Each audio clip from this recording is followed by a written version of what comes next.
My YouTube journey started with an MX-5 with the goal of one day owning a Nissan Skyline. Some of the builds have been good and some not so great, but now I'm finally back on track with a 370Z GT. I can hear your voice. Let's get to it.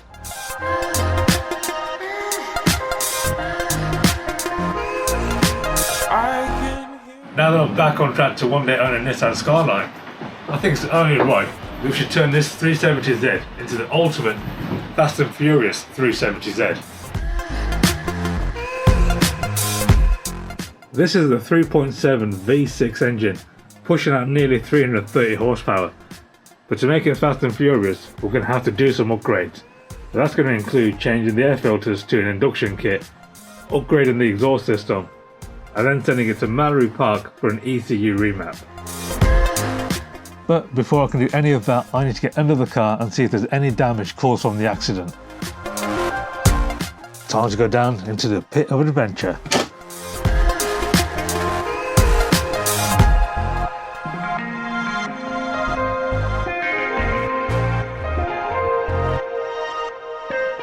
This wiring needs to be sorted. The exhaust is definitely taking some damage. This alloy needs repairing.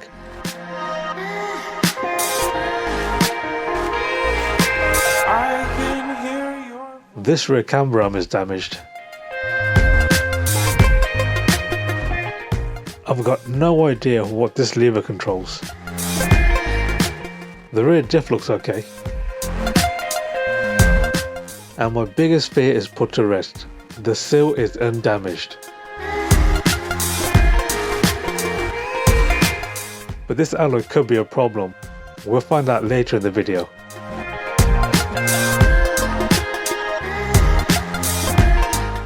All things considered, the underside of the car doesn't look too bad. I think I got away fairly luckily without there being any real structural damage. Now I've had a good look under the car and found there's no real damage to worry about. I still want to get this wheel off and see if there's any damage to that suspension.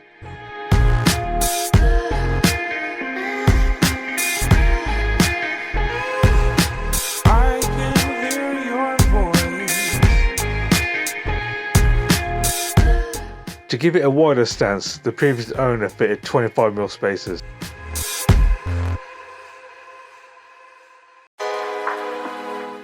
It's also been fitted with Apex lowering springs.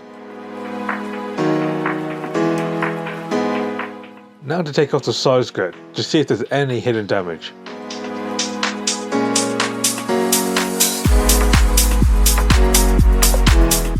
And of course there is some hidden damage. The sill looks like it's been pushed in, possibly by the door, but I can't say for certain. My best option is to give it a clean and send some pictures to Bob and get his advice on how to fix the damage.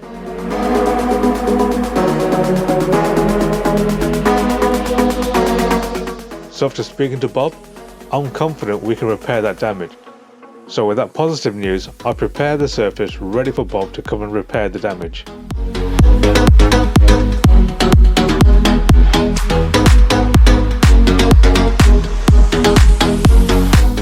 With the surface prepped, I can now get started on servicing the engine. I bought all of my service parts from eBay using the car registration checker to make sure I get all the right parts.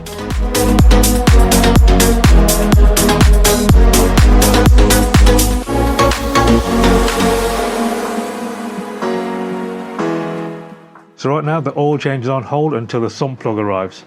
So now I'm going to move on and get the spark plugs changed, but first I've got to take off the windscreen cowling, which means I can then take off the strut brace, which means I can then take off the air filter kit and eventually get to the spark plugs.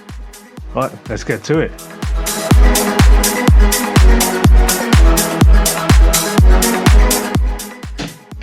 Yay, got it off.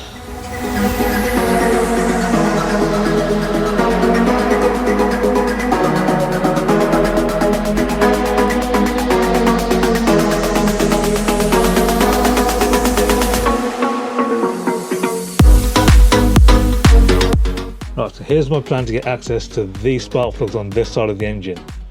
This whole air intake is going to come out as one part, and then I'll take off this throttle body and do the same on the other side, because I'm going to change the air filters anyway. It doesn't make much sense in just taking out part of it. So I've disconnected this map on this side. This casing just pops out of location. So now I'm going to undo this Jubilee clip here, which should in theory give me everything I need to do to take this one piece out. That is one air intake completely out. When you put this on the floor, you've got to be careful, because obviously that's got a sensor in there and they're quite fragile. Any knocks or dirt that gets onto that can cause you problems in the long run, which we do not want. So next I'm going to take off the throttle body. With the throttle body removed, I can get access to the coil packs, which are held in by 10mm bolts.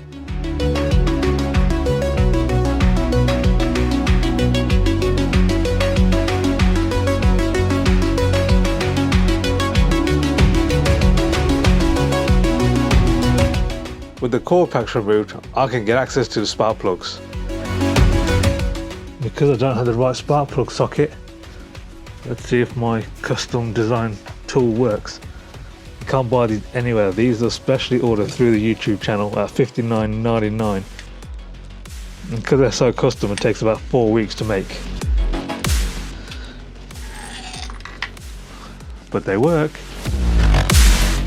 I'm reinstalling the spark plug using my customized tool. And I just realised, how do I wind it back in? Just like that. And now to speed fit the rest of the plugs. I think I need to invest in some better quality tools. I keep buying them as and when I need them, so I don't have a complete set. So that's just, yeah, that's no good. Comment below if you can recommend a good brand of tools that don't come apart.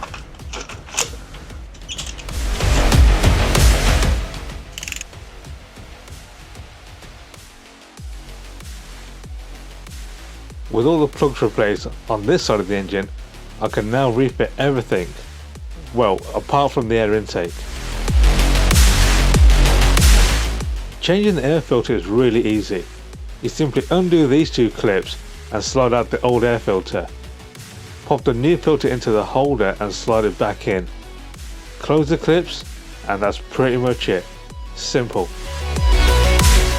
And now I can reinstall the air intake as one part.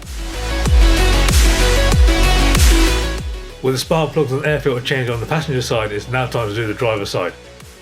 So let's get to it.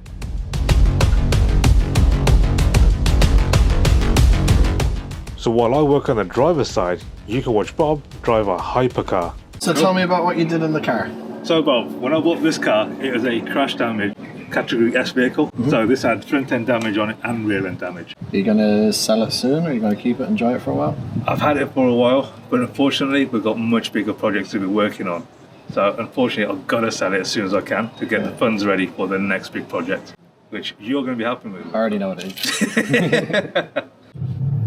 I'm not a fast car driver whatsoever.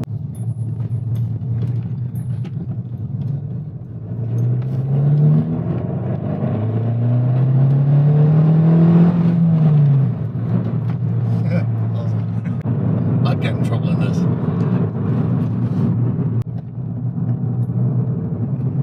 Customers. I'm just going to press that button there. Yeah. Sports. Yeah. So you're now going to be running a different map on it. Does it sound different now? Yeah, it's open the exhaust valve. Ah, that's clever.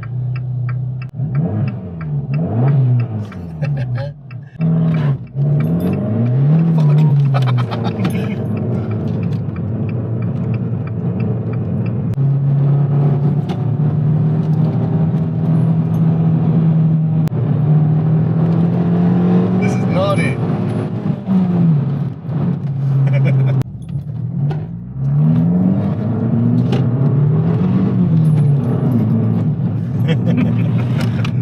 This is mischief.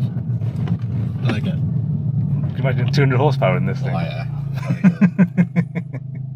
How much horsepower did you say you can get out of it? This can easily go over 200. on that standard block. What if you? What do you need to change to go to? Just a tune. Awesome. Do it. I spoke to Mary Park and they were like, yeah, just tune it and that'll easily get you to where you need to get. Yeah. So, Mega. That's awesome. Well done, man. Great build. so that's the engine on the 370Z now serviced. All I've got to do now is put the strut brace on and change the oil. It was a lot easier servicing this engine than it was on the GT86. So let's get this done.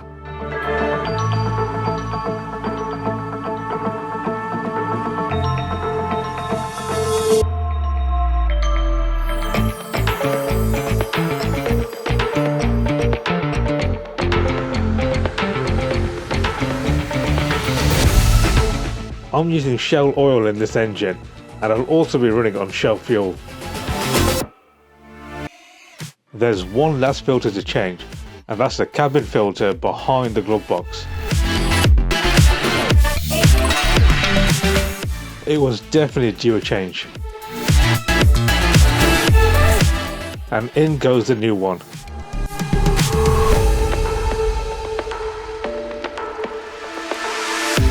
Time to get these wheels to Wheelmania. The previous owner definitely got their money's worth out of these tyres. We've got the wheels loaded up and now we are off to Wheelmania.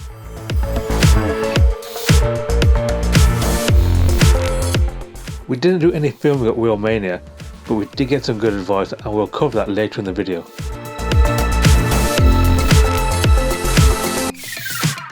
Now back to the damage, where I'm waiting for this handsome devil to arrive. And here he is to save the day.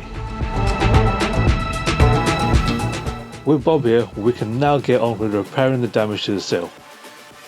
To do this, Bob is welding on a slide hammer attachment to the damaged area, and then using the slide hammer, he can slowly work the dent out.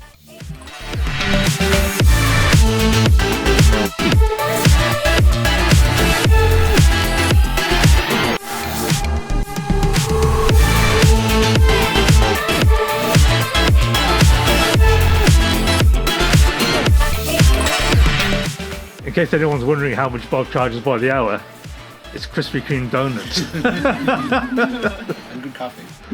It's good coffee.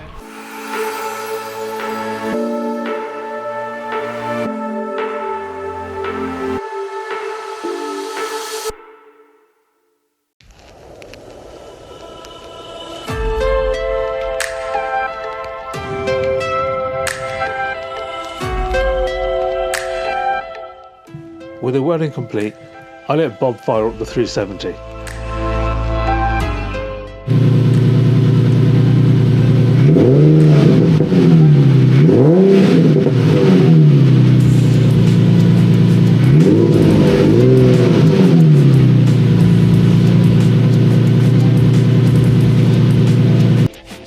Now it's time for me to start the bodywork.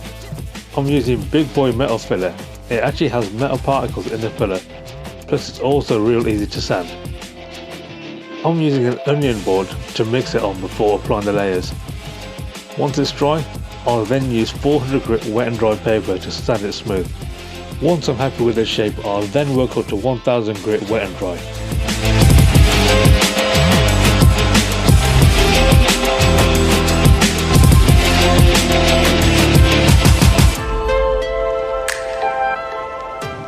Using a red scotch pad, I will lightly keen the surface before I prime the area. With the area masked off, I'm using a high build edge primer. This will fill any small pinholes in the filler. A couple of layers of primer should do the trick.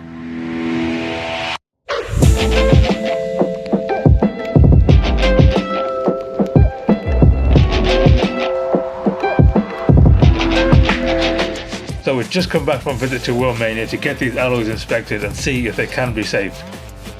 The news isn't great. They've advised me not to try and repair these wheels, and that's because of the cracks on this spoke here. They don't know how deep they go, and the risk is if I put the car at extreme loads in cornering, they could actually explode. So that's not a chance I want to take. So that leaves me with two options.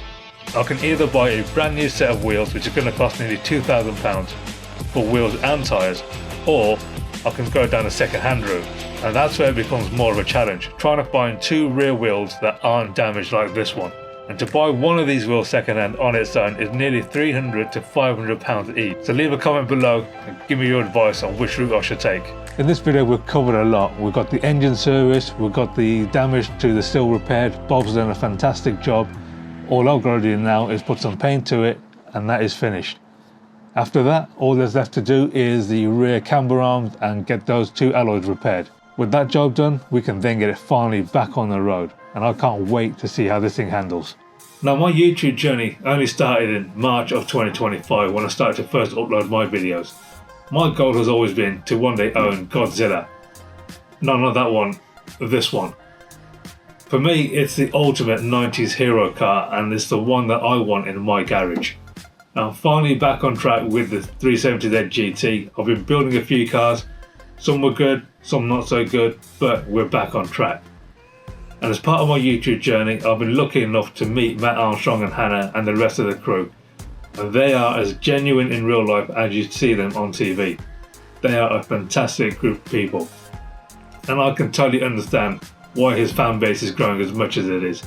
But if you like the videos that I've been putting out there so far, please hit like, hit subscribe and hit the notifications, and I'll see you in the next one.